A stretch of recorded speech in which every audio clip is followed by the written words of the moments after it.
Happy Memorial Day, donkeys. It is, it's Monday when you're watching this. It is the Memorial Day of 2021. My name is Luke Thomas. I am joined, as you can see, by the gentleman on the other side of the screen, my MK brethren. We are the hosts of Morning Kombat. We're both from CBS Sports. Brian Campbell, King of Connecticut. And I'm Luke Thomas, BC. Happy Memorial Day to you. Thank you, Luke, and thank you for your service as a veteran. I know this isn't Veterans Day, Luke. I know you didn't die on the battlefield, okay? But thank you just the same. Look, here's the deal about holidays. We don't stop, okay? Can't stop, won't stop. Your favorite shows north of the border, they ain't doing shit today, okay? But here you are, sitting home, sparking up the grill, sparking something else up, sparking up probably poor health decisions, and we're here with you. That's the legacy of this show. Yes, it is. I don't know what other shows are doing or not doing, but certainly here we are here today, and we're here to help you with all of your regrettable life choices. Okay, so run through this. Basically, we asked you guys to give us some questions for today's podcast. We're going to go through them. We got some MMA ones. I'm told we have a bunch of fun ones as well, so that should be kind of fun. And look, just a reminder that this kicks off a wild week in the history of MK. I mean, it's Floyd Mayweather, Logan Paul Sunday night, Showtime pay-per-view, and you and I very shortly, not right now, but in the future when people are watching this. So it's like Back to the Future Part 2, like the space-time continuum. At some point, we'll be leaving this to get on a plane, and we'll be in Miami. And what a week this is going to be. So this is your appetizer, right? This is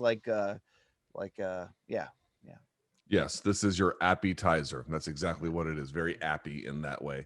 But yeah, we're going to be leaving this Wednesday to go to Miami for the spectacle, bragging rights, BC. All those rights to brag between Mayweather and Logan Paul, which should be, well, something. It should be something, I guess. As always, thumbs up on the video, hit subscribe. Thank you guys so much for watching. I'm not going to go through the whole spiel. Certainly not going to tell you where merch 2.0 is, because you know what, BC? It's like Schrodinger's cat, right? If you never open the box, you don't actually know if it's alive or dead. It kind of just stays in limbo. Yeah, it is. It's not, we're not in a good place there, okay? Look, at some point, we should start our own store, really, I already have one. I can put up whatever I want anytime. So, BC, when you're ready to go guerrilla marketing, you let me know, player. Okay. And I'll keep 100% of the profits. It'll be great. Guerrilla Radio, very good rage song. All right. It is a good rage song. All right, dude, let's get to these while we have some time here. We're not going to go through the whole thing. You guys want to try Showtime, you know the deal. Let's start things off here, BC. All right. Yeah, this ain't about Showtime. This is Showtime can pound sand. This is about us and you right now, okay? Yeah, why don't you go make some more Paul brother fights, huh? Oh, you are. Okay, never mind. Got your hat. No, got your wallet. Sunday night, okay? That's what I got, all right? All right, from T. Katich, Apple Podcast from the old Grand Los Estados Unidos. You guys are my favorite MMA reporters, if you could call such a thing. After a fighter's loss, which fighter had the most impressive retooling you've seen? I got a good one. Rebounding from a bad loss, who rebounded the best? Yeah, the answer would not be Ronda Rousey. I don't think she rebounded after a bad loss. You know who's like really improved? Like, I wouldn't say, I mean, maybe you could say the Sean Shirk fight, but Kenny Florian was very, very good about learning lessons from defeat. Now, obviously, he was never able to capture a weight class title, BC, but it'd be wrong to conclude he just took losses and kind of just kept what he was doing and got a little bit better at it. He massively overhauled his game over time, and he was quite competitive. Who would you point to? Someone in boxing, maybe? I'm trying to find that. Where they had, let's say they had a big defeat in a key spot in their rise when it proved that they weren't worthy, yet they figured out how to still become worthy. It's kind of an interesting niche question here, Luke, that maybe I should have read these questions in advance. Maybe Vettori, could you say Vettori? And you're referencing the split decision loss to Adesanya? Less so that, more as like a learning lesson. Like, I didn't think he was the rightful winner, even no matter if the judges called it split or unanimous. That's a big one. What about Brunson? You could say Derek Brunson had a couple bad losses and he kind of got some shit together. Could you say GSP rebounding from losing to Matt Hughes for the vacant title and sort of saying, okay, that's where he's at. Oh no, that's not where that French bastard's at. He's one of the best of all time. And here he comes, Luke. Okay. Yeah. That or the Sarah fight. I mean, the Sarah fight was kind of weird the first time. So it was an aberration, Luke. Be honest. It was. Yeah. I mean, it was, yes. If they fought 100 times, Sarah would probably win a few of them. So you got one of those shown to you mathematically, so to speak.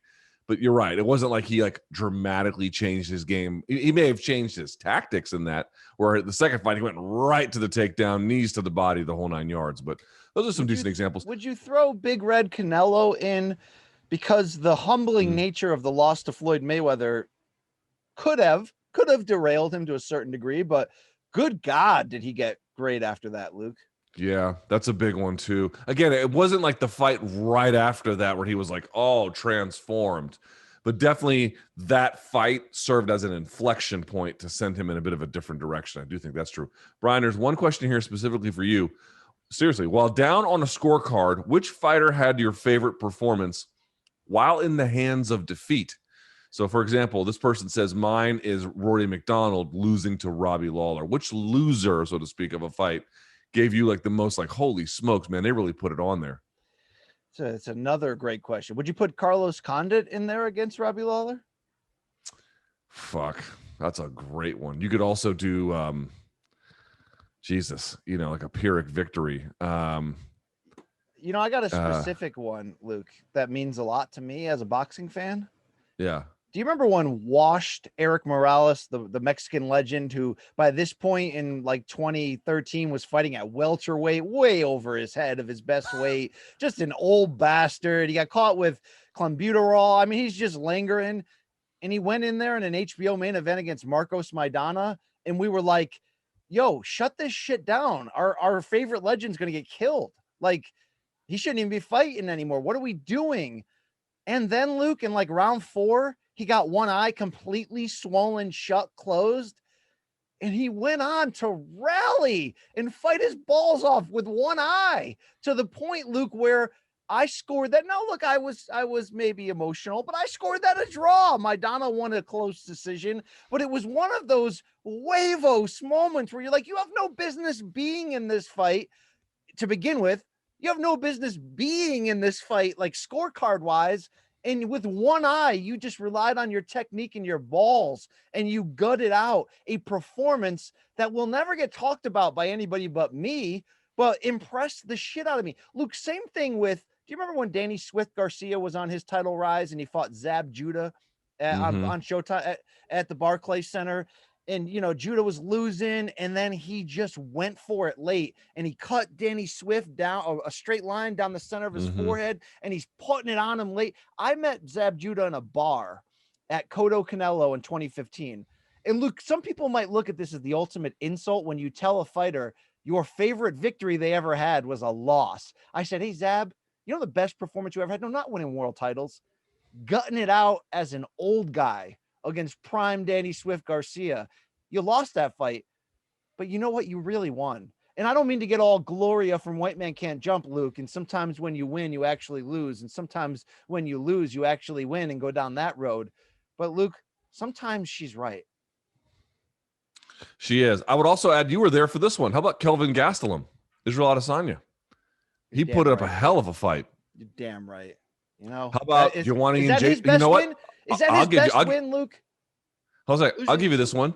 Joanna and Jacek against Zhang Weili. I thought she won that fight. Once again, is that her best win? Is that Gastelum's best win when he lost to Adesanya? Luke, it might sometimes it's rare, but sometimes your best performance can come in a loss. Keith Thurman, I think the best performance of his career came in losing to Manny Pacquiao. Am I crazy, Luke? That's a little much. That's his best performance. I didn't even think that was the best version of him I've ever seen, man. He I don't know about that. All right.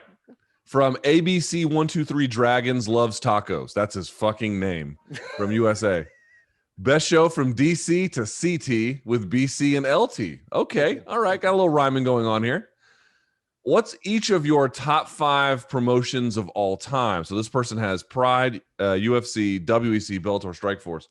Honorable mentions, IFL, 1FC, Elite XC, Pro Elite. They were kind of the same thing. Affliction, Bodog, Ryzen, and M1. Also, what about Yama Pit fighting? I mean, this is kind of a stupid question because it's not really up for debate. Yeah, name every promotion. I think that's what the question is. And pro, and also like, dude, listen to his top 5 though. UFC, Pride, WC, Bellator, and Strikeforce. Like, those are arguably the 5 biggest of all time. Yeah. So you know really, he wants us just to nostalgize our favorite.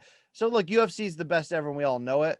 My favorite non-UFC promotion, a lot of people are Pride guys, and I respect that. But Luke, I was a Strikeforce freaking mark. I don't know if I just loved the fact that they were sort of rebel rivals. They had a good backing with Showtime, and then the fights on CBS. I always liked their announce crew, their production.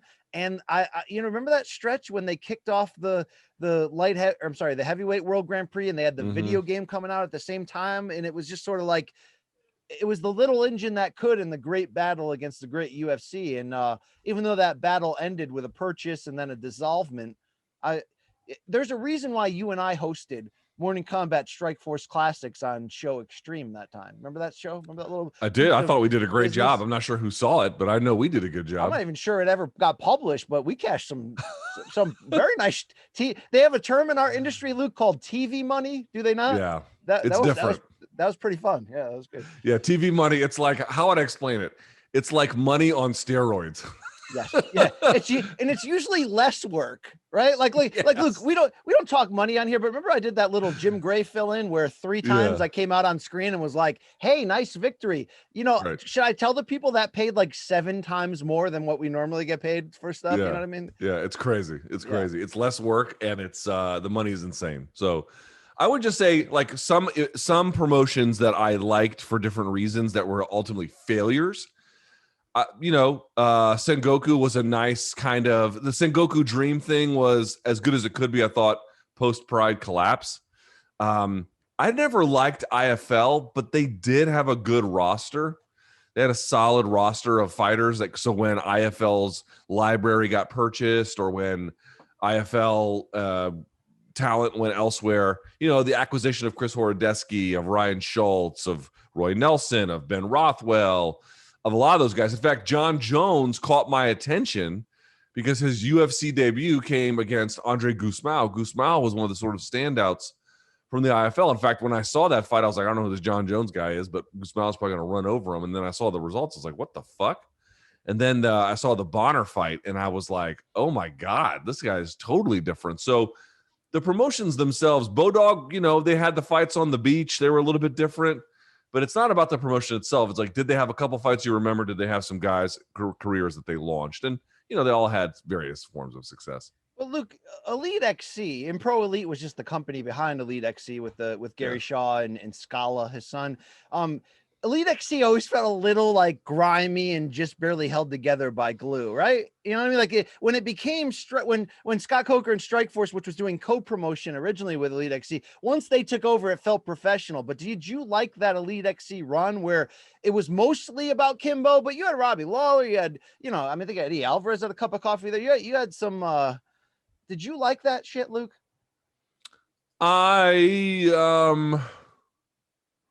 Felt greasy. It felt a little greasy. Yeah, a little bit.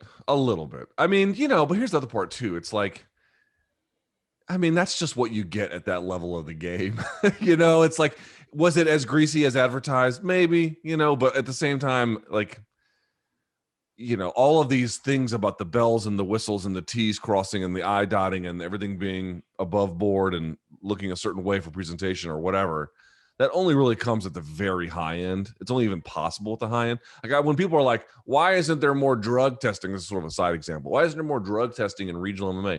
Motherfucker, because there's no money for that. And also people don't really give a fuck, but mostly there's no money. Like, at that level of, if you want to make your way to the UFC, where, let's say, for just, practical purposes, there is no doping. Obviously there is, but let's just say that there wouldn't be.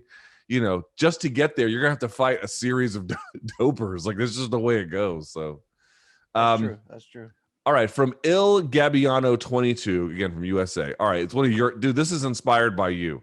I don't like questions this long, but it's the only one like it, so I'm going to read it. Are you ready? Yes, I am. All right, gentlemen, I have a hypothetical question for you both. The year is 2065. The two of you have been transported through time and space to a future dystopian United States. Brian has been kidnapped by a radical fringe group, political group, I should say, who wages violence against all professional wrestling fans and have planned to live stream his torture and subsequent death on national broadcasts in less than one day. Boy, I got to tell you, 2065 sounds like a good time. All right. The actors involved are led by one hypersexual Joshua Fabia, only in loincloth. The only way Brian can be rescued is if someone enters into their 20-man kumite and wins. Luke, your body has been seriously injured, however, as a result of the time travel, and you are compromised. In this future society, the world is exactly like altered carbon, where your memories and mind can be transferred to another body. However, you can adopt the body and requisite skills of another said person. Your rescuers have informed you of the dangers that await Brian, and they offer you 3 potential bodies from which you can choose that you can help rescue Brian in a potential hand-to-hand altercation. 1, 2013 Vitor Belfort. Okay. 2, 2016 Rumble Johnson. All right. 3, Prime Vanderlei Silva. Wow. Okay. Which one of these 3 would provide you with the best skill set to win the Kumite and rescue the one, the only, the big beige, Brian Campbell? There's one answer. All right. There's one. So there's a whole section for you. Let me answer this part first. I would say those are my 3 choices, I might go. There's one answer, Luke. I know you want me to go TRT Vitor. I would actually go Vanderlei. Look, Rumble's got the best shot of ending it by accident, but 2013 TRT Vitor is like a video game character, Luke. It's just ridiculous. The spinny shit. Luke, seriously, you've seen a lot of spinny shit in your life, right? Go back and slow down the instant replay of those 3 wins that he had 2013. How tight his spinning. That's the tightest spinny shit ever done by a human. It's the most precise, accurate, tightest. Like, how did that leg get from here to here in a split second, Luke? Right? I mean, it's just ridiculous. Yeah, it's not that good. All right, Brian, which person would give Luke the best chance of winning the Kumite and saving your life? You kind of answered that. Or the alternative for Luke is he can adopt the body of Peter North and have a lifetime supply of, you can imagine what he wrote here. We're talking Sofia Vergara, J-Lo, Vida Guerra, and Salma Hayek. He can retire to San Juan, Puerto Rico with his lady friends, sipping on mojitos, listening to the soft melodic sounds of Gypsy King and Trista Pena as the water laps against the beach. What are we doing here, Luke? And he spelled it in a way that mocks Brendan Schaub. Yeah, what are we doing here? Save your friend or ditch him for the BBLs. Are you kidding? You think I'm not ditching this fuck? Yeah, you ditched me in a second. Yeah. And then they wrote, Brian seems like a great guy. Never met him. Keep up the good work. Well done. Gabbiano 22. Hey, Luke, can I ask you a question? Please. It's a self-serving question, of course, like most of my commentary in this show. I was mentioning before Eric Morales when he fought Maidana. So, Luke, I have this thing I do when how I turned art into a verb? I also turned, the Spanish word for champion? Campeón. I've turned campeón into a verb, particularly campioning someone. And here's what it means, Luke. When you and I cover fights, not together, but our history of like going to Vegas and cover a fight, when it's the bank hours, when it's time to like be there at the press conference, you're professional, correct? You wear nice clothes, you ask questions. You're not showing up in your Brock Lesnar t-shirt, right? You're not showing up. You're not a fanboy. But Luke, I have a thing about Vegas after hours, when the work's done, you let your hair down, you go wander around the strip. I want to see fighters. And I ain't a journalist when I see fighters. I'm not a fanboy, but I'm like, let's have some fun. I see somebody crossing the street. Yo, what's up? But when I see some of my heroes, Luke, I'll campeon the shit out of them. Okay? And what I typically do is a lot of times I see my great Mexican American heroes. Like, remember the time, Luke, I was in Vegas and I saw, look at this picture right here. This one right there. You see that, Luke? Okay, hold on. Back it up just a little bit. There we go. I'm trying to see. Is that Morales right there? That's Morales with Rafe Bartholomew and Eric Raskin. We saw Morales and his huge gut walking around the casino. And I'm like, bros, there's my campeon. I got to campeon him. And I come running up. And anyone who followed my boxing podcast history knows these stories. But I'd run up and be like, huevos, bro. You had no business staying in there with my Donna, and and they have an uncomfortable laugh, and then I ask for a picture, Luke, because this is my moment, right? And they usually, you saw Morales' face in that photo, he's like, yeah. And then we go on, and then we laugh the rest of the night. Luke, I got Huevos Campeon photos with me and Joel Casamayor, Eric Morales. So many great fighters, Luke. And that's my shit because I love this game. Remember when you lost your shit for Poirier on that MK doc? It was because you love this game, Luke, okay? You're not a Poirier super fan, but you love this game. Do you ever do that? Have you ever done that? It's 1 a.m. in Vegas, and Wanderlei Silva's across from you at the slot machines. You just going to let it go? Or are you going to go I up leave and him alone. I leave him alone. All right, Luke, maybe we're different people, okay? No, I was behind Anderson Silva in line after what was it, UFC? I forget what fight it was, but he was right in front of me in line, and the guy had to stop every 5 seconds to take pictures with people. It's like the height of his popularity. I left him alone. I've seen like, who's the biggest celebrity you've seen at the airport? Like regular old Joe airport. I don't know. But on the way back from Khabib Connor, I saw John Voight, and that motherfucker was flying Southwest. Damn, John Voight, you fell on hard times, huh? Flying Southwest with the peasants. Jesus Christ. I was flying Southwest too, but I obviously had a reason for that. I left him alone too, man. I didn't really bother him. I will say this: if I'm out for a fight and I've not seen certain people for a while, I will make a little bit more of an effort to be like, "Hey, how you doing?" If it's somebody like I've only known online and this is my chance to meet them, like I met Max Bretos at Mayweather Pacquiao. He was working for ESPN at the time. He was a Sports Center anchor. I'd only ever interacted with him online. Then I saw him in person, and then we kind of hit it off a little bit. So, like, I will do that.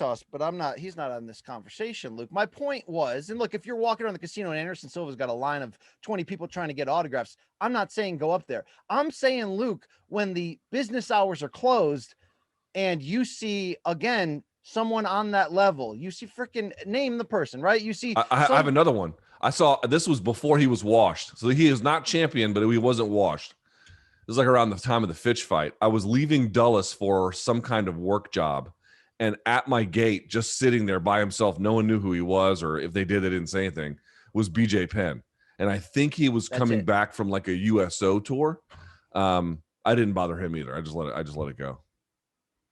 Okay. I don't think that's wrong. Look, I'm not looking for an autograph. I'm looking to give them their flowers. I'm looking to pay respect and say, bro, you got a ton of balls, and thank you. I've seen Morales before, and I found a Spanish speaker. I said, tell him this gringo says he's got massive huevos. Thank you for your service. Okay, Luke, I think that's fine. I think that's, you know what I mean?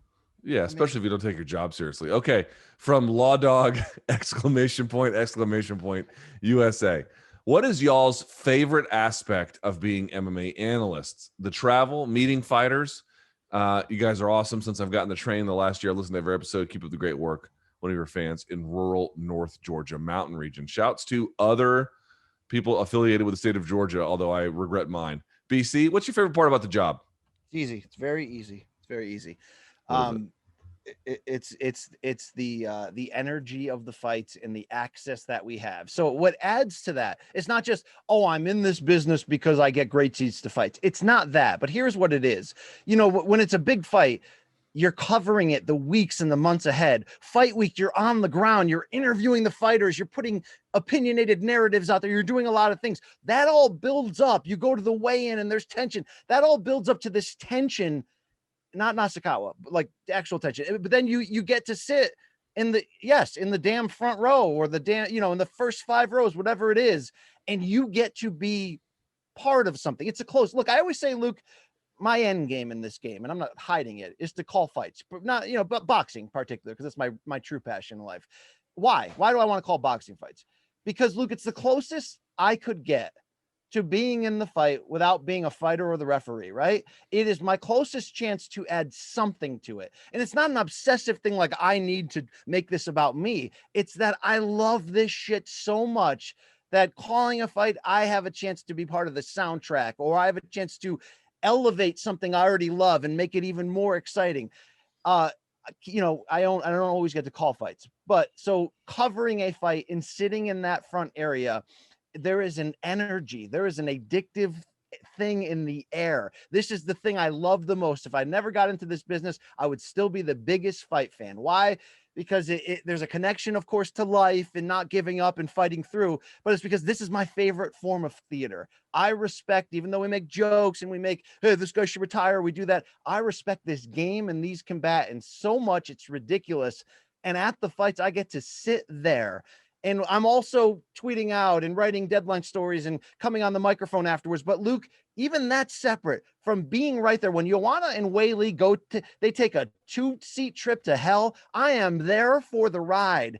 I get the secondhand smoke. I get the feels. I get the adrenaline. When I stand up at Wilder Fury 1 and my loin is soaked from sweat, it's like I was a part of this, Luke. It is a drug. It is something that is so raw and visceral and not real life, even though it's the realest of reals of what happens between those ropes or in that cage. I cannot get enough of it. And luckily, there are companies that like the fact that I can't get enough of it and try to use my voice and my expression to help amplify what they're doing. Thank you to those people, Luke, because this is why I'm in this game, because there's nothing like the fight. And maybe that's why in elementary school and middle school, I was almost sometimes like Don King, trying to get people into fights and trying to be at the front row watching it and being like, oh my God, you see that guy just punched that. I mean, like, there's just something about it, Luke. It's am I wrong, Luke? I know you're always like, I don't need to go to fights. I'll sit at home and be my own independent superstar and get 100 million followers on YouTube. But Luke, don't you ever catch that feel? Don't you ever get that rub? Don't you ever sit there in the blue shirt next to John Morgan and rub it on your teeth a little bit, bro? Am I the only one who's feeling what I'm feeling? Is it me and the damn schmo? Is that it? Yeah, it might be. No, I think most people probably feel the way you feel. And I certainly enjoyed that for a time, but candidly, that's not really why I got into the business. So when I got into what I was ever doing in MMA, I didn't even know how media worked. I didn't know that you applied for a credential, then you showed up, and then there was press conferences, and you either put a tape recorder in someone's face or a video camera or whatever, and then you'd either wrote stories or blah, blah. I didn't know what that process was. I just knew I liked fights and I wanted to talk about them. So I've never needed that process, not for validation per se, but for my own satisfaction on the job. Like it can be quite rewarding, yes, but that's not ever where my orientation is. My orientation is I just always loved fights. I always loved learning about fights. I love the science of it. And the best part is I can just spend hours every day indulging that in almost whatever direction that I want. Do I want to go watch some technique study? I can. Do I want to listen to an interview? I can. Do I want to go and just watch old fights for research? I can do any of those things. So, I tend to have narrow interests as a consequence, but like for my occupation, I get to just indulge all of my interests in whatever way is available to me that day. And I've been blessed, like you, BC, to have a lot of different opportunities to do that a lot of different ways. But I don't think that's self-serving or selfish to say that you just want to be part of it in some way because you love it so much. I mean, like we chase after what we love in life. You and I are lucky to never work a day in our lives because we do what we love. But it's true. You want to get as close to that and be a part of that as you possibly can. I just choose my lane in life not to get in there and mix it up and prove my toughness. But you're damn right. I want to be close to that, Luke. Is that wrong? All right. No, it's not. I'm not in it for the journalism or the breaking news or the. Yeah, I can tell. All right. From Bazman, 1989, BC, from Ireland, all the way from Ireland. It says a bunch of nice things. Does having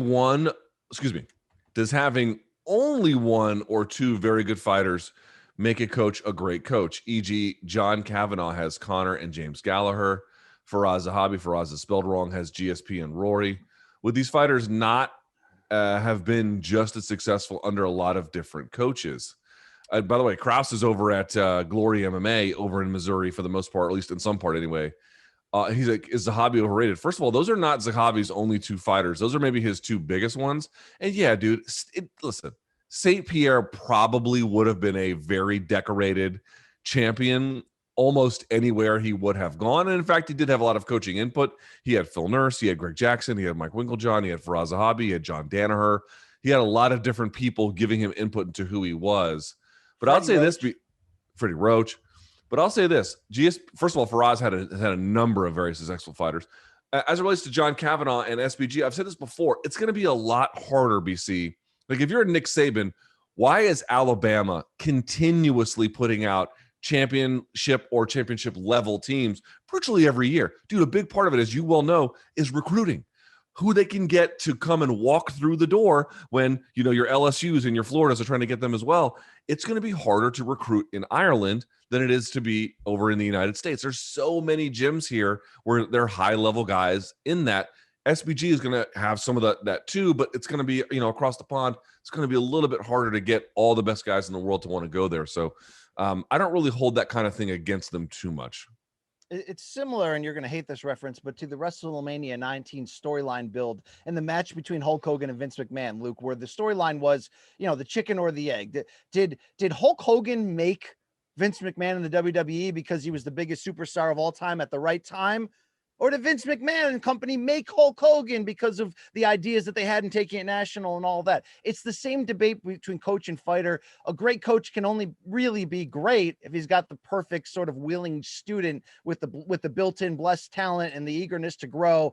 Sometimes, Luke, like let's use Virgil Hunter in boxing as a good example. He got his name as being Andre Ward's trainer and no one else. Andre Ward is an all-time great, right? Virgil Hunter has had, because of Ward's success, become a bit of a celebrity trainer, and fighters are jumping out of their way to go to him.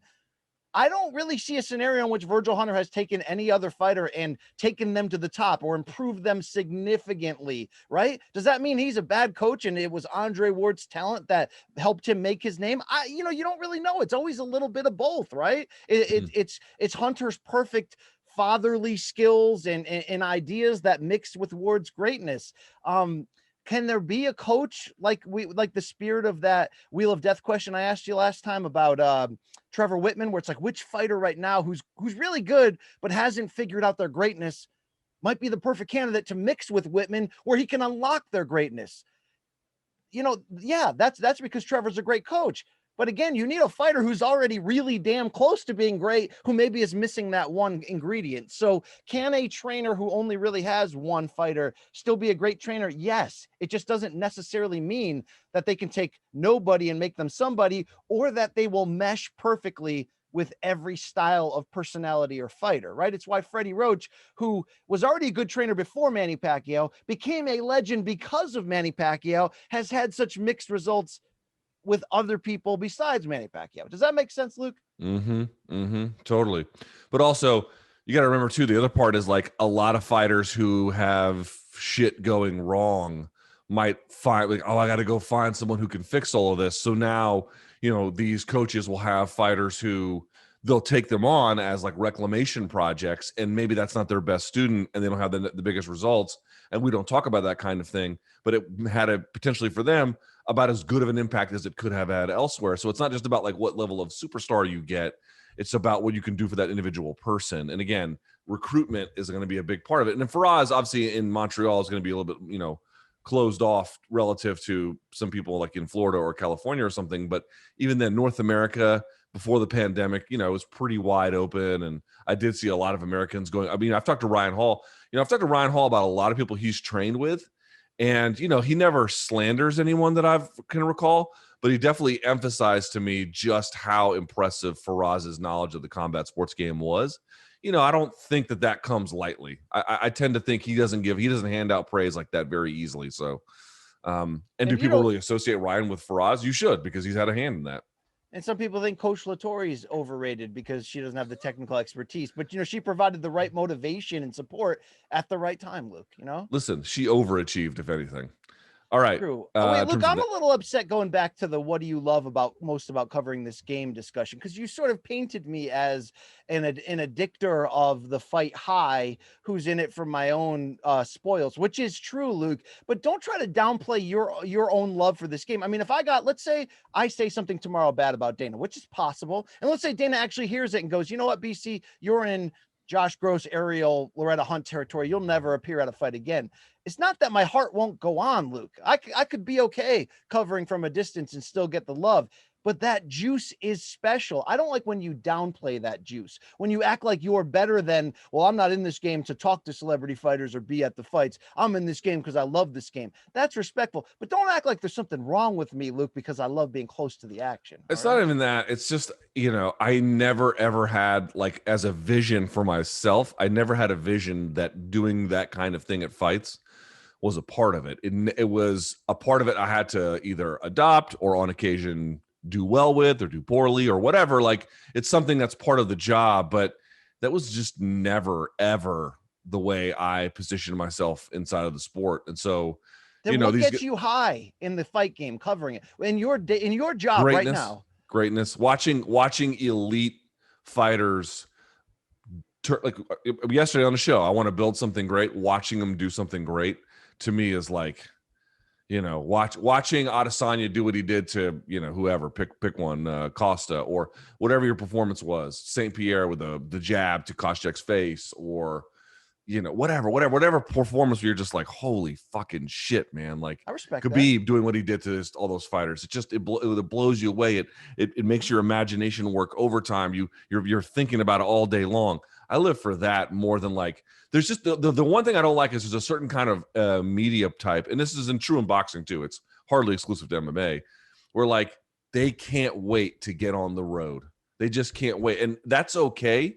But I've noticed that it's like a lot of people who live that way have really imbalanced lives, where if they can't get that thing on the road, that shit falls apart for them. And I just never wanted to be that guy. And I don't want to paint myself as somebody who's willing to give away my journalistic credibility or anything just to get that gift of being so close to the action. That's not true, Luke, but I have found that's what keeps me coming back, as well as the interviews. Luke, I know you don't love interviews, but would you admit, when you and I do these interview specials, my favorite thing about interviews is getting someone to say something that they've never said or that they didn't think they were going to say. Always. Because I was able to create an environment that was either fun or challenging or freeing or whatever. Do you love that same feeling? Yes. I dislike interviews in the sense that what they often become, not intrinsically something about talking to another person as perhaps misanthropic as I am. That's actually not my beef. Like, I've had great sit down interviews that I thought were just fucking awesome. Or, when I learned something talking to a fighter who finally opened up about what they see in the fight game and they can tell me about it. And it's this fucking eureka moment where, I've had certain guys explain certain things to me and I never saw the fight game the same afterwards. Dude, I live for that. Those are great. The problem is, you have to go through a lot of really inauthentic conversations to get to those. And I've just lost a lot of the appetite for that. But, like, if I could reasonably entrust that there was a process by which the person sitting across from me would give me, like the wheel of death, right? A good faith effort, then I would do significantly more of them. What I just don't want to do is sit there for 20 minutes and be like, we didn't fucking learn anything because this person doesn't want to say anything. I don't like doing that. But I look at that bullshit as a means to an end. I look at that, like, it's sort of like I look at every interview as a psychological experiment. Not that I'm trying to trick the subject that I'm interviewing, but that I want to get past that wall of bullshit. And I know that sometimes I have to waste questions or waste bullets or even make myself look like an asshole or make myself look like a buffoon, whatever I feel like the situation calls for to open those gates. So I'm willing to endure that, Luke, for the hope that by the end of that, whether it's a 15-minute block with the UFC, which is short and quick or whatever, that I could feel like we got somewhere special, real, pure, emotional, because as much as you are in love with the greatness of the craft and seeing it done at the highest level, I am in love with this journey of the fighter, because I am in love, Luke, with the idea of somebody overcoming their own fear to maximize the greatness within them. So we both end up at the same destination. We just have different ways of loving to get there, Luke. Yeah. I also, by the way, you might laugh at this. I don't know what your experience is. I've personally had a lot more luck with boxers opening up than I have with MMA fighters. I'm not sure if that's just coincidence or if there's something else to it. And the other part is, I don't want to, dude, please, I really don't want to relitigate this. I just don't even want to talk about it other than to say, after hosting a national radio show for as long as I did, and then the MMA Hour at the same time, and going through the politics to make interviews happen at the way in which they need to happen on a regular schedule, that was so off-putting and frankly awful that I kind of just walked away. Well, you and I debate this all the time, and you're right. And there's different ways. You can go the traditional way through the promotion. You can go through the manager, an agent. You can go through the fighter directly, and each has their plus and minuses in terms of time given, whether somebody is listening in on the call to regulate the speed. I mean, there's a lot of different elements in it. But yes, either way you go to get it, there's bullshit you have to go through, Luke, and it could drive a person insane. But I guess it depends. All right, I want to get to a few more of these. It depends on what you're after, Luke. You know what I mean? I'm not after the fame, bro. I'm after the art, the craft. I'm after the moments. I'm after getting high off this shit, Luke. Okay. No, I did a interview in 2013, I believe 2013, maybe 2012, with Chael Sonnen. This is long before he had fully embarked on a exclusive sort of media role that he is in now. And we did a technique talk, which is one of these things where we don't talk about like how to apply a choke, but why, for example, why might guillotines be becoming more popular? Why is there, let's say, a move to leg locks, or how did the jab become all of a sudden something people abandoned? Whatever was happening in a larger way in technique. And he gave me this set of brilliant answers. All I did was ask questions. It was really his answers. And Deadspin named that, best sports writing of 2013, one or among 50 other articles of all sports. And I was like, holy shit, I didn't write anything. And again, it's all credit to Chael, not to me. But the point being is that interview stands the test of time for me. That's what I'm after. And it was so funny because that was at the time then Chael was like feeding the carrot to the bus shtick. And then he talks to me and he lets all of that go, and then gives me insight into Chael, the tactician, the fighter, the strategist, the wrestler, the guy who has thought about some of these things and the interplay. It was one of my favorite interviews I've truly, truly ever done. I would do those the rest of my life if I could trust it would get something like that. But I just was so fucking worn down by the inauthenticity of it all. And I think for me personally, I just couldn't take it anymore. And maybe your point comparing the access and the openness of boxing versus MMA, I feel like MMA fighters are more sensitive to potential criticism. Yes. And maybe much more so. Maybe because of their connection to the UFC, which is a structured environment, you don't get the same access you do in boxing. Boxers typically come from much more broken backgrounds, which tends to leave them more open to sharing, I think. And I don't know, there's some interesting things there at play. All right, let's keep this moving if we can. From Bazman, 1989, from Ireland. Yeah, we already did that one. Sorry, let's go to, here we go. Big Donk T2T. I don't think that's his long-standing name. That sounds like a name he put together pretty recently. But he says, Luke and BC, regarding Manny Pacquiao's instant late career resurgence, not quite instant, who would you say is an apt MMA equivalent to this? He says Glover does not count. Okay. So somebody that's overachieved is it somebody that's overachieved in their twilight, essentially? Yeah, I think somebody who came on strong at the end that a lot of folks didn't maybe see. You could maybe say Michael Bisping a little bit. Yes. But here's the deal, though. Like, was he significantly better of a fighter in upsetting Rockhold than he was in the times that he came just short of like getting title opportunities? I'm not sure. I mean, maybe the experience and the lessons learned had made him smarter, or had given him more confidence, or maybe more of a willingness to say, screw it. You can always argue those things, Luke, but I don't know. It's weird, Luke. If he hadn't fought Rockhold in the rematch at the exact perfect time and landed the exact perfect punch, and that was something that he had looked at on film and he thought was an avenue to victory, what would we be saying about Bisping today? Even though he's still the same guy, right? I don't know. It's weird, right? Yeah. So also to keep in mind, the record of Bisping, 30-9. So he had almost 40 pro fights. Manny Pacquiao, by the way, same age, 42, roughly. Yeah, they're both 42. Pacquiao will enter this Spence fight, right? I've said this before. This will be his 72nd fight. He's got almost double the amount of fights. Isn't that fucking insane? Just and again, crazy. Pacquiao's had most of his biggest wins, like in the early part of his career, are brutal. Look, they're all wars, dude. They're all freaking wars. Yeah, dude. I'm just looking at his resume now. I mean, this is just in the just since let's say 2008. He fought Juan Manuel Marquez, David Diaz, Oscar De La Hoya, Ricky Hatton, Miguel Cotto, Joshua Clottey. That fight sucked.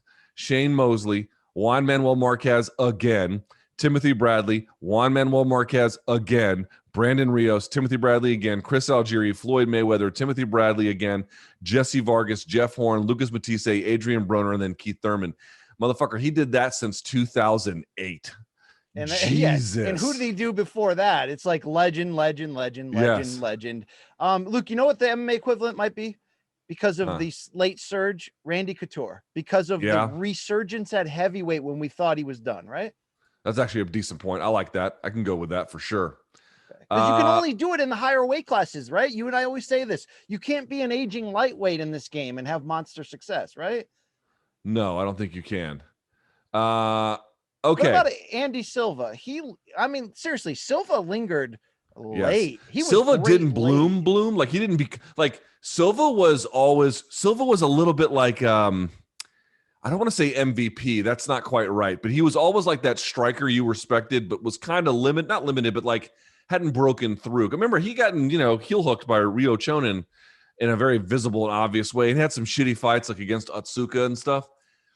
He didn't become like even start that process of becoming Anderson Silva until the Lieben fight. He was like 32, 33 at that point, Look, so yeah, you're right. He had a late push too. Final thing on this is Uriah Faber's ability to stay fairly relevant and competitive in a small weight class in his late 30s underrated, or is it overrated because every time he steps up to the super elite level, he loses during this stretch?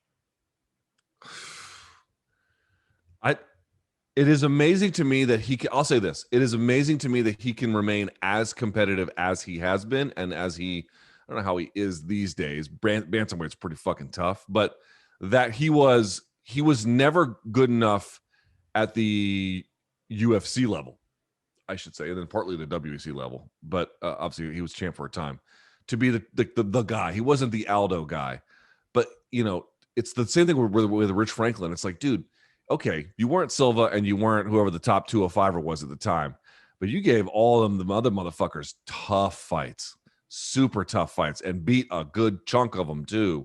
It's a little bit like that. Like, you have to just sort of understand that we talked about it with Cyborg. Cyborg doesn't have a better resume in many ways than Amanda Nunes. She just doesn't. But she's been doing whatever she's been doing for a lot longer, and that is its own kind of achievement. I really believe that. That's a different kind of thing. All right, from these are just random questions. So from Billy Big Wheels USA, BC, this is for you. You're stranded on an island for the rest of your life. You have access to one book, one album, and the ability to watch one UFC event for the rest of your life. What are your choices? All right. So one book, one album, one UFC event. I'm not a huge reader, Luke, as we talk about. I can't believe it. Can I pick the Bible, Luke? I feel like that book could help me the rest of my life. Get out of here. I don't care. You are more likely to pick Larry Flint's Hustler than you are the Bible. Be serious. I don't care what you think. I'm picking the Bible because it'll help me the rest of my life. One UFC event. One album.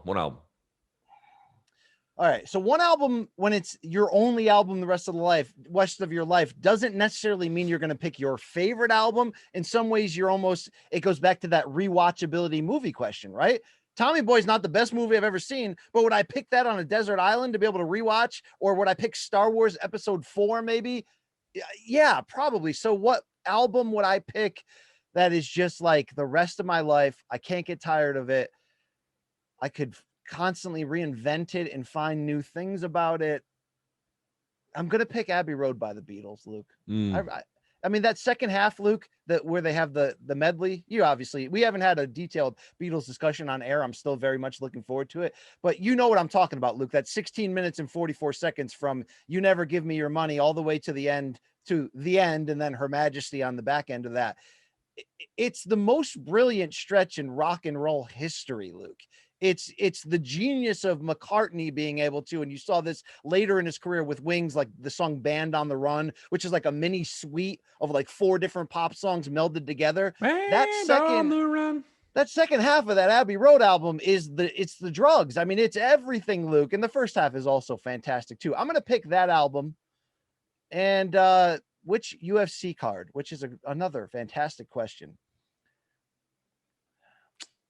I don't know if there's one UFC event I hold in like high esteem like that. I'm going to go UFC 217, Madison Square Garden, Luke. I'm going to call that up really quick.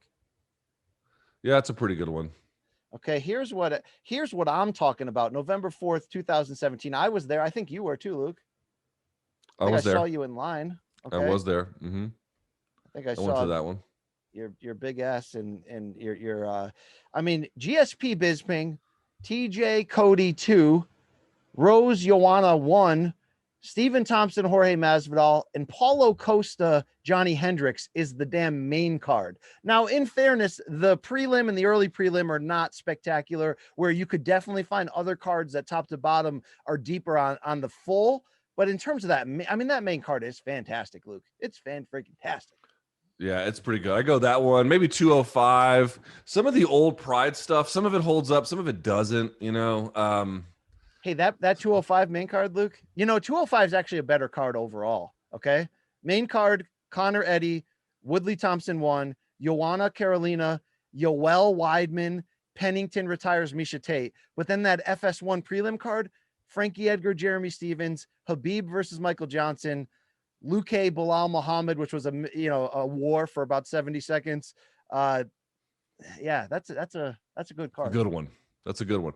For album, easy. Pantera, Vulgar Display of Power. That's an easy call. And then book. That's the tough one. Fuck, man. That's a really tough one. I really don't know about book. I don't know if I could pick just one. You could pick a reference type book, Luke. If I did reference, I would do Dictionary of Cultural Literacy, but by E.D. Hirsch. But other than that, I wouldn't know. There's just not one book that speaks to me in that kind of a way. All right. From Doc Jono from Great Britain. Which 80s, 90s action movie do you think needs a reboot? So, for example, this person says, I'm going to go with Highlander.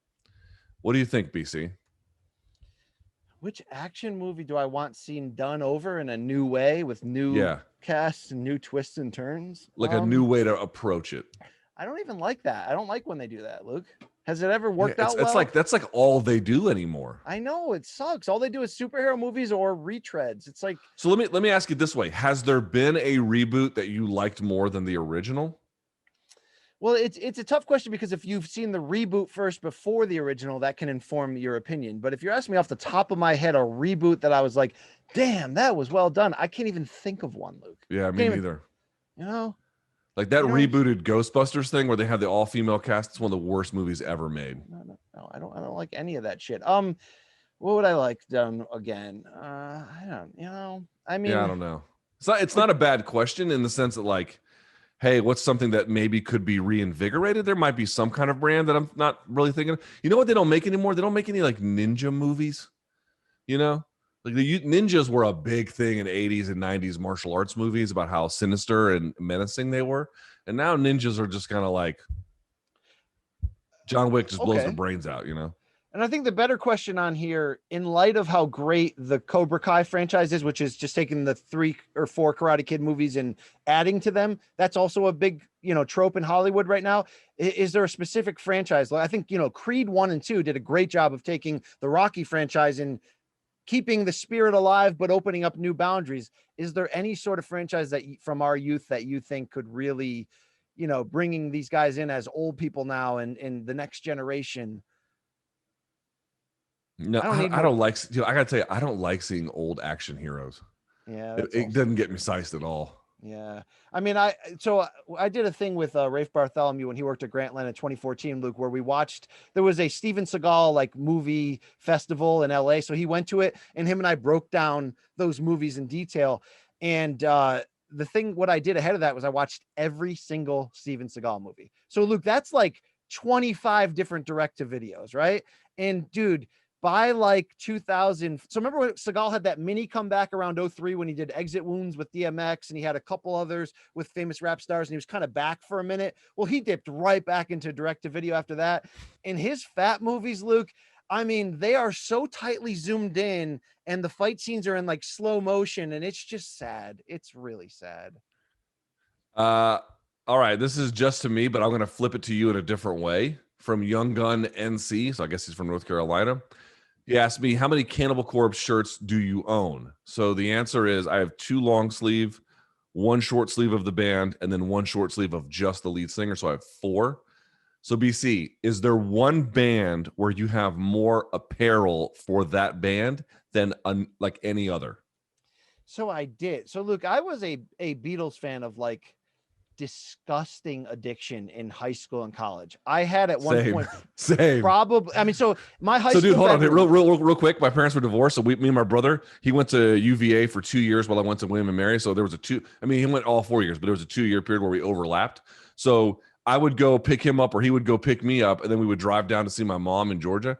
And the entire 9 to 11 hour trip would just be Beatles, just fucking Beatles the whole way. I mean, there was a point, senior year of high school, first couple years of college, where it was literally the only music I listened to. Every inch of my walls had some kind of Beatle thing on it. I grew my hair out to try to look like George Harrison.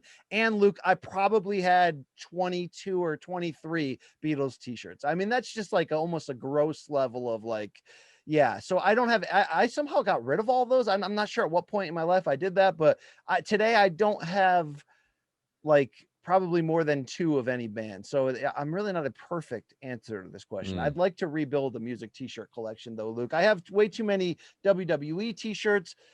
I have a lot of great UFC t-shirts because I only buy them when they're super 90% off, Luke. So I'm really building a nice library of like Volkan Ozdemir, Henan Barao. I got some weird ones, Luke.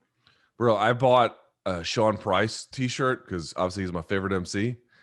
And I didn't know this, but on the back, it's got his lyrics for one of his, some of his bars, and it's all written out in English. Like it's not like 16 bars; it's like 2, and they put the N-word on it. So now I can't wear the fucking shirt, man. Like so I got it out of the mail. T-shirt that has the N-word. Just the front is Sean Price's face and nothing else. And I guess I'd never checked the back. I didn't look when I bought it. Like an idiot. So then the t-shirt comes, I take it out of the mail. I'm like, fuck yeah, this shirt's great. And then I flip it around and it's got the bars. I'm like, oh, that's cool. And I'm reading, I'm like, oh, you gotta be fucking kidding me. Now I can't wear this goddamn shirt anywhere. So you could wear like a open hoodie zipper up over it. The problem is, what if you're in like the TSA line and they're like, you got to take that thing off, and then you just got the N-word blaring on your shirt as a white guy. That's not a good look. That's not good. That's not good. All right, BC, this is a great question for you from Sam Baca from Great Britain. What is your top tier condiment? Top seed, number 1 go-to? It would have been ketchup my entire life. I know it's like boring, or that was my answer for 30 years. I mean, it was. I mean, look, I'm one of the bigger ketchup abusers of all time, Luke. But, dude, and now you can buy it in bottle form. I'm late to the party on Chick-fil-A, being grown up in the Northeast. I didn't have it until I was Chick-fil-A 35. Sauce? Chick-fil-A sauce is the best thing that's ever happened to me, Luke. It it's really pretty is. Fucking good. It's pretty good. I don't even want to know what mix it is, but would you say that ketchup? So they have it's like a mayo-y honey mustard, something like that. That's a great way to say it. And I was going to say that they now make ketchup and mayonnaise together, but it's gross. It comes out in a gross, almost thick. It's like paste. pink. Yeah, I like actually just taking ketchup and mayonnaise and mixing them the traditional way, because it's more like it's loose and tangy and tasty. I don't like the thick paste version they have now, but yes, ketchup and mayonnaise together is incredible. And look, just honey. I know you don't like honey mustard, or you say you have to be in the mood for it. Anything dipped in honey mustard is also that's where we're at, Luke. Okay. I feel like you have to get, for me personally, for me to enjoy honey mustard, and I need something like really starchy. Like if I went to a ball game and I got chicken tenders, big fucking fried chunks of chicken meat, that to me works. But just like putting it on a burger, I don't know that I could do that. I feel like it'd be overwhelming to a degree. So my number 1 is actually not gonna be that. I'm a hot sauce guy, as you know. I love hot sauces, all different kinds. I don't have like one that I like more than others. Although Pawi Ways is very, very, very good, but everything that our guy Gaff makes is good. Had a live Instagram. You probably don't follow Gaff because you don't really patronize any of our staff members, but I don't. Gaff posted it that he bought it and he was trying it. So yeah. Did he like it? Do you know? I got to follow up on Instagram. I don't know. All right, BC from Martin Christopher, USA. Do you have a favorite TV show of all time, or at least do you have a show that you can always go back to and watch? For me, it would be Game of Thrones and Boardwalk Empire. In terms of what do you say? In terms of the rewatchability element, I will say The Wire is my favorite show of all time in that regard. Yes. I was very late to the party. I've watched it now a total of, I think, 3.5 times. And I don't have to sell you on it. It's absolutely incredible. But my actual favorite show of all time is The Wonder Years. And I am excited that they have a reboot coming out where Fred Savage is one of the executive producers, and it's about an African-American child, I think, growing up in the 60s as well. But I always stand by The Wonder Years, Luke, because every single episode, I found a way to cry during it. And I don't mean that in some stupid, sappy, lame way. I just mean that show touched so to the heart of that period of middle school and high school, and the angst and the dynamics of family, the father-son connection, all that stuff. And what's great about it is, I don't know if you remember that Wonder Years, the first episode debuted after the Broncos and 49ers Super Bowl when we were kids. And I remember I watched it with my dad. Sometimes he'd sit in with me and watch a Super Bowl, even though he wasn't a sports guy. And I remember him, the Joe Cocker theme song comes on, and it's just like, he said to me, he goes, he was adding up the math. He goes, who Fred Savage's character was, he goes, I was the same age as him that same year. So it was like something I could watch with my dad, in which I'm taking a snapshot into his life to a certain degree with the Vietnam and the Woodstock and all that, but also seeing yourself in it. Look, I still can watch reruns of that to this day and tear up. I don't know what they did, but they got it. That show's perfect, Luke. All right. I can't really go back and I've never gone back and watched Breaking Bad, but I fucking loved it at the time. I would agree. For rewatchability, the one show I did do that, frankly, I think might be the only show I've ever done that, is The Wire. Honestly, for rewatchability, BC, you might laugh at me a little bit. I'll watch Family Guy or American Dad. You can put those on and, you can watch 4 or 5 of them. It's not that hard. And there's going to be obviously some decent laughs halfway through. I'll also say, like, early Family Guy writing is not nearly as good as like the most modern version. Their writing has gotten way better as a show. South Park, to me, I can watch kind of like that as well, so I'd say something like that. And I like with, what app is it? Disney Plus, that they now have the entire Simpsons library. What is the season where you feel like the Simpsons like stopped being all-time great? Is it like, I'm not sure. I watched it for you, or is it like season 12, I quit watching it, basically, not quit, but I didn't really watch it all that much once I got to college. So anything after 99, I didn't really pay all that much attention to. So I couldn't tell you. There is something, my kids got hooked on it lately. There's something about watching seasons 2 or 3 through 7 that is just amazing. It's amazing. It is. I mean, you don't get down. You don't get down like that. Okay. This is something I have. You should tell the audience the truth that I told you where this comes from. But HMS Meebe from the USA says, "What are y'all's thoughts on chicken and waffles?" BC, have I not explained to you where chicken and waffles come from? Did we not have a long conversation about this? You might have. Can you refresh me? So for folks who don't know, I believe it came out of New Orleans, but if that part's not true, I'm happy to retract it. But my understanding was jazz musicians in places where jazz perhaps was prominent, what they would end up doing is they would end up playing so late into the night that they couldn't decide if they wanted dinner, chicken, or if they wanted breakfast, waffles. And so they began to combine the two at the time. So you have this sort of savory kind of evening dish with a sweeter kind of breakfast dish. And it turns out that a lot of people like the combo of the two. I like it. I don't exalt it like it's some kind of genius moment of culinary, work. Well, it is a genius in the comfort food category. It's next level pairing. I mean, it's genius. It is. But the key is what you put with it. If I gave you a dish of chicken and waffles and I said you could put one side, what's your side? See, that's where it gets dicey. I never even thought of that. What are my options? I usually go with mashed potatoes. I like something a little bit more that leans on the savory side, because I feel like the waffles and then the syrup if you don't do it right, is so overpowering. And I like a little bit more. Maybe, you know what? How about this? Something that cuts both ways. Cheese grits. Cheese grits you can have almost at any time. Yeah, I'm with you on that. Luke, so BC, are you repairing a fucking Camaro in your garage while we're recording this? What are you doing? I don't need to tell you what I'm doing. What I will say is that you and I going to Atlanta for Gervonta Davis June 26th? Said shit to us. I guess we'll find out next week when we go. Okay, I want to go with you because chicken and waffles for me. So here's the deal. If I go to a restaurant, my wife hates me for this. Well, that's for many things, but this particularly. If I have lasagna or meatloaf on any menu, particularly a nice restaurant, I don't care what else they offer. I have to try their version of it. And gourmet versions of lasagna or meatloaf, for as non-gourmet in general as those meals are, they blow me away.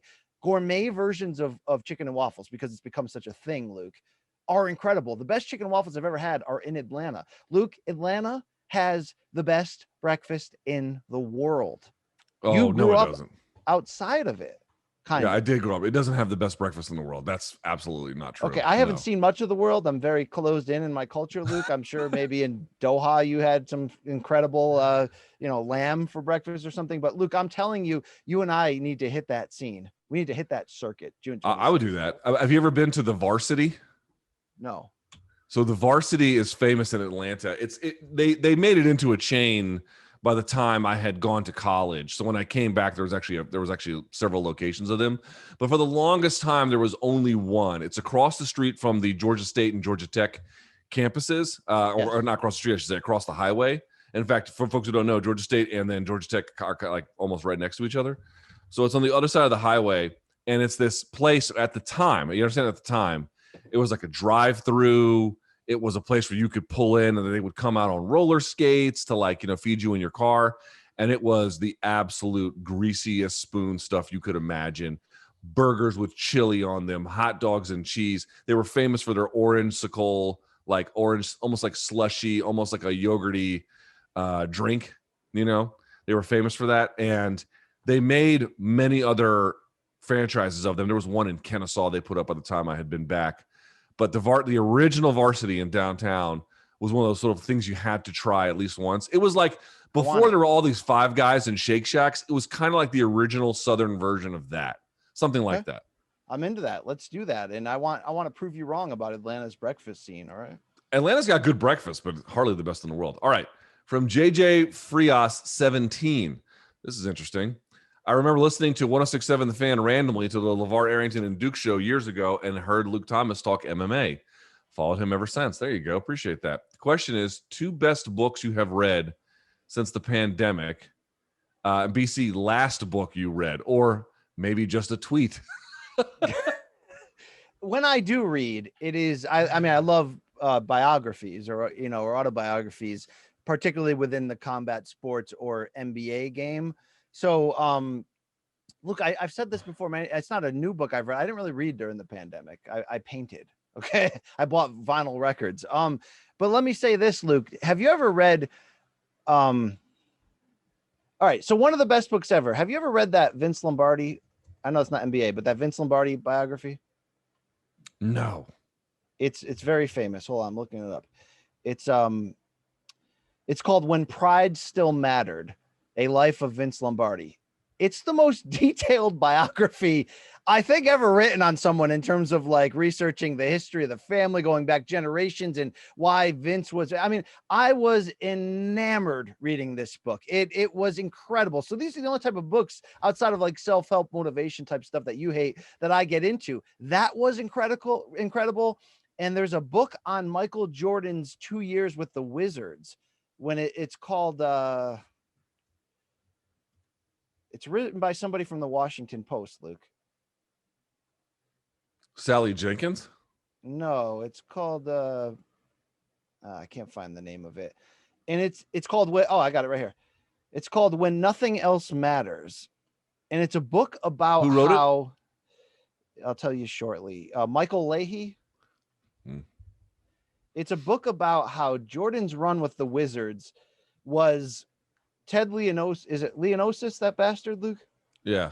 Him using Jordan's name for ticket sales, and Jordan using their willingness to use him in order to get his competitiveness out. And it's such a detailed inside look, game by game, day by day, about why that experiment failed and they never made the playoffs. It is so incredible. I read it right after reading the Jordan Rules, you know, that famous book from Sam Smith in the early 90s about the 91 title season and how much Jordan's a prick to deal with. It's a very interesting look at somebody, which The Last Dance showed us, right? About somebody so obsessive as MJ. Psychotically competitive. Yes, yeah. Yes. I won't go into all the details. They asked for 2 books I read. I'll just give you the best one that I read. I actually finished it last week. I had put it away and just never picked it up. And then finally decided, let me go and read it. Actually, Ezra Klein's new book, Why We're Polarized, is pretty good, pretty informative. In particular, BC, like it's not great, man. Like some of the conclusions that he comes to, and part of it is how much the various layers of our identity now fall along partisan political lines to the point where they can reasonably assess what your political positions or at least your orientations might be by virtue of your proximity to Whole Foods, by which states you live in, by what kind of music you listen to, by what kind of ways in which there's both polarization as well as something called sorting, and how the two have overlapped into a pretty significant problem. It's actually very good, easy to read, well explained, and yeah, I recommend it. It's a good read, really good read. All right, I have Bizping's book right now. I just started that. I'm interested in that, Luke. I'm interested. He doesn't like doping too much. I've heard. Okay. Like me and him get along like actually really well, except when it comes to doping. He just hates my opinions on that, which is fine. You know, won't be the only one. All right, from Dacky Smacky, gentlemen, question. No one's going to answer this.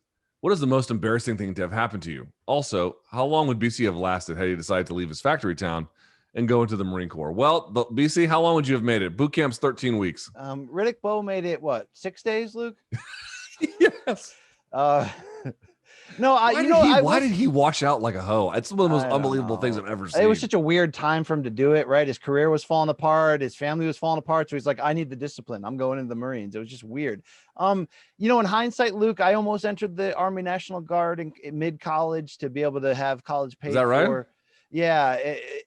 I wish in hindsight that I had done that, because I really, I look back at my run as a adult, quote unquote, from 18 to 25. I mean, it's just a shit show, Luke. I mean, I mean, I was just, anyone who was it a co-employee with me back then probably thought I was going to end up, working in a factory. I really wish we got this guy who works for us, Brian Campbell. He loves Crazy Town. He won't stop talking about it. I really wish I had done that at that time, Luke. I really wish I had not, had done a National Guard or something like that, or even entered, what you did. How much would I have lasted? It would have been bad early. And Luke, I'm sure it's bad early, no matter how tough you are. That's a test of everything you're made of, right? It's a reprogramming, right? It's a strip you down to build you back up. I could have lasted because, Luke, jokes aside, I am factory tough. There's a reason I am where I am now, Luke. It's not always because of my greatness, but I do have that thing, right? That perseverance, that willingness. Luke, I get knocked down a lot, but I get up again, Luke. And so far, you're never going to keep me down, right? I'd like to believe, Luke, that I would have. No, in fact, I know it, Luke. I know what's in here. I know what's under this. Kind of like you can already just count it. You don't have to think about it. I mean, it would have been gross. I would have cried a lot, Luke. Probably. I would have. I didn't cry until I graduated. I didn't cry. I'll say this: most embarrassing thing. I don't know if it's the most embarrassing, but I've got one that's insanely embarrassing. That I should say whatever comes first at this point. 200K subs on my personal channel or 1 million on MK. It might be MK before I fire that fucking channel back up. But there is one I've got in the chamber, BC, that you are absolutely going to love. It's very, very good. It's really good. Do you want a quick one from me, Luke? Yes, but I want to get to some of these questions, so make it fast. All right, well, I'll save it for a good time then. Okay, good. There's one here about Real Madrid, but there's really no way for you to answer it. I mean, to answer it in any kind of interesting way. But for folks who may not realize, the Euros are coming up. They have to replay the old 2020 tournament, and the current coach of the Spanish national team for the first time in the history of the country, the teams anyway, didn't select a single player from Real Madrid. Now, that's not quite true. They would have picked Sergio Ramos, but he was injured. But there's a whole bigger explanation for that. I'll skip it. Who's the coach of that? Didn't he just get let go or something? Zinedine Zidane left. He left for the second time. He was a badass player, Luke. I don't know a lot. I don't know headbutting motherfuckers in the French and then the World Cup. You know what was a great game on PlayStation 1? FIFA 98 with the song 2 by Blur as the theme song of that game. Do you remember that game? I used the shit out of France that year because they won it that year, Luke. Okay. It was France Henry. is maybe the best team in the world. Who was on that team? Who was on 98 France? Henry and Zidane and who else? Zidane. Money the guy Zidane. With the scar on his face. Who's that guy? Who's the Dr. Evil French guy? You know what I'm talking about? Mm-mm. The France player with the scar on his face. Everybody knows I can pull up the about. roster. Hold on. I can pull it up. Let's see. 1998 French. Ribéry. You know Ribéry? Oh, yeah. He played for a long time for Bayern. Ribéry, yeah. Yeah, he wasn't on the 98 team, but okay. Here we go. Let's see. 1998 FIFA World Cup squads. Let's go to France. Here we go. They had Lama, Candela, Lizarazu, Patrick Vieira, Blanc, Jorcap, Deschamps, who's Deschamps, Desailly, Guy Varche, Zidane, Perez, Thierry Henry, Diomede, Bogosian, Thuram, Barthez, Petit, Leboeuf, Crembu, Trezeguet, Dugarry, Charbonnier. My French is fucking good, bro. No. Luke, I just opened this for the first time. My wife put it in my Christmas stocking, but I don't open it because it's very Helwani boxing like. But doesn't this look like Pulp Fiction? A little bit, yeah. They're gonna meme you like a motherfucker. That's awkward for that. as shit. Yeah, that's. Let's do like maybe one more of these. Let me see if I can pick a good one. Someone's asking about Tupac and Biggie. I might. I like them, Luke. Hold on. There's some good ones here. All right, here we go, BC. Last one. We'll do the other ones that we didn't get to. We'll do for Room Service Diaries. All right, BC. What is your favorite broadcaster or sports personality catchphrase? I always loved hearing Stuart Scott, talk about the cool side of the pillow, or Teddy Atlas talking about water in the basement when referring to body shots. Also, I find myself telling my girlfriend to seek psychological counseling. So thanks for that one, Luke. All right, BC. I got to tell you, my favorite commentators, they don't have catchphrases, but like Doc Emmerich, who I always bring up, he doesn't have a catchphrase that I can recall, BC. Not a super special one, but it's just the way he intonates words, where if you see like it's 2-on-1 and they're screaming down the ice, he's got a certain way of describing what's happening, and it just gets you dialed in. So it's not a catchphrase, but a certain way, a comfortability in the way he speaks. Like that horse racing guy, Dave Johnson, who used to do Down the Stretch They Come. If you only watch one horse race a year, Luke, and you heard that, you get fired up, right? I'm not into horse racing. No, I used to like the Kentucky Derby a lot. Luke, I always thought Hubie Brown was I still think he's the greatest analyst that I've ever seen in sports. Great NBA ex-coach and analyst. And he would always have such a cool way of breaking down what he's seeing in a technical way that we're not. And I always loved that he'd be like, this is one of the best guys that we have in this league. And he always made it seem like we're all in this together, Luke. I always appreciated that. Okay. That's pretty cool. Is Yes by Marv Albert? Like it's so iconic and addictive, Dude, does anyone remember how Marv Albert bit that chick on the ass and everything? And like his whole career almost went tits up, and Dennis Leary mocked him. And I had a talk recently with somebody who knows Marv or worked with him for years. And I was like, is like all that stuff true? And is he really like, and he's like, yeah, it's just like, yeah. I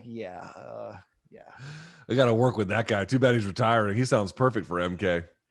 All right, BC. Dude, but look, the spirit of that question, bringing up Stuart Scott. I mean, how great, Luke, was 90s Sports Center? Not just Olbermann and Patrick, but like Craig Kilborn was amazing in prime early 90s Sports Center, Luke.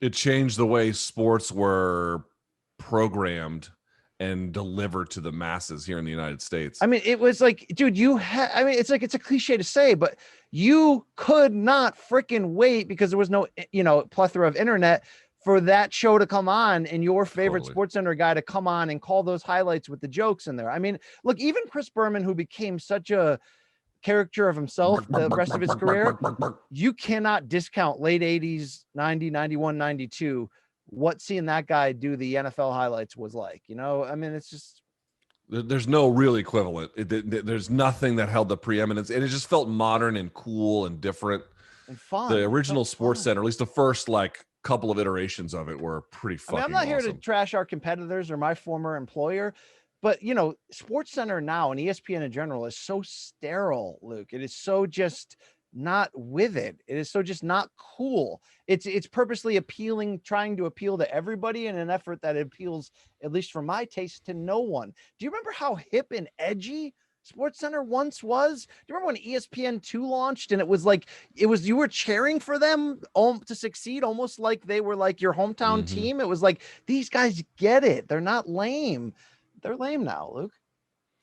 It's a little lame. But they still have a giant audience, and you can't take away what they did. What they did was pretty impressive. But that's where people like us, we are the descendants of that generation.